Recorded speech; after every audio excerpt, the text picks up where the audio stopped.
today I'm at Letchworth State Park in New York, and if you're not familiar, it has three very large waterfalls and then a very, a river running through the whole park. And now, I don't know if you can see, I have the opportunity to sit by the water and reflect.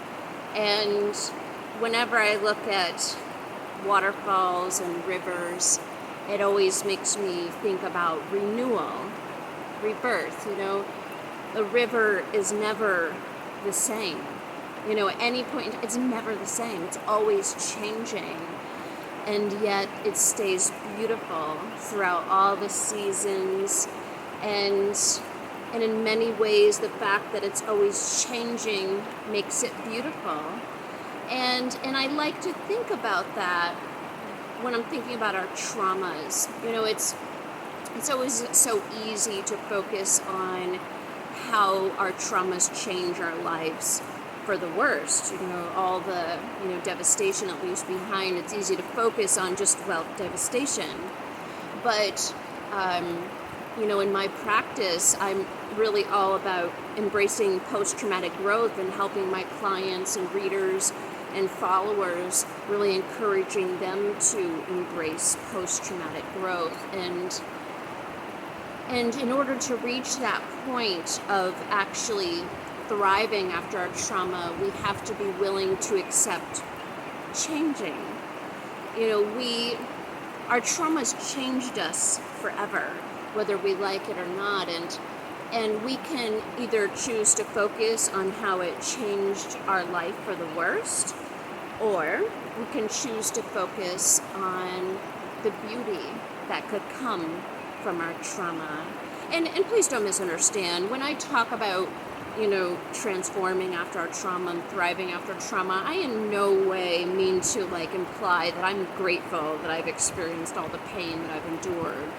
But the point is, I can't change the fact that I've endured all the pain that I have. The only thing I can change is how I think about that pain. And, whenever I think about how my trauma has changed my life for the worst, I suffer. But when I think about the beauty that I've gained and what I could gain from my trauma, it empowers me. And so it makes me feel resourceful and like I can change. And when I'm out in nature, and particularly when I'm surrounded by water and waterfalls, it reminds me of just the beauty in renewing and changing and transforming. Sorry, if I keep moving the camera, it's because I have these little biting flies that land on me every once in a while, so I gotta shoo them away. So sorry if I jerk every now and then. But biting flies or not, it's great to be able to focus on the beauty all around me and the beauty that can come from renewing. And so if you're struggling with focusing on just the devastation that's associated with your trauma, I encourage, sorry, they're everywhere now, they're coming for me.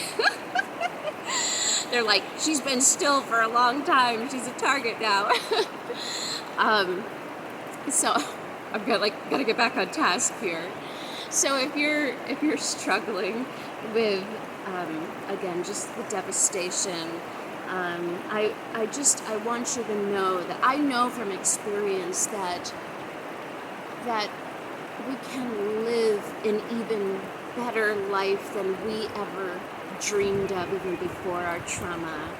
But in order to get to that point where we can really thrive after our trauma, not just merely survive, but actually thrive after our trauma, we have to be willing to change. And so, maybe the next time you look at a running river and a waterfall and, other symbols of renewal in our environment, that maybe you can think about, it'll help you to think about the ways that change can be good in your life and the beauty that it can bring. And so I'm not going to pretend it's easy, because it's not. The process of healing after our trauma and especially transforming after a trauma is not easy, but the end results are beautiful, and it's worth the effort and the energy that it will take to get to that point of post-traumatic growth. Thanks for listening.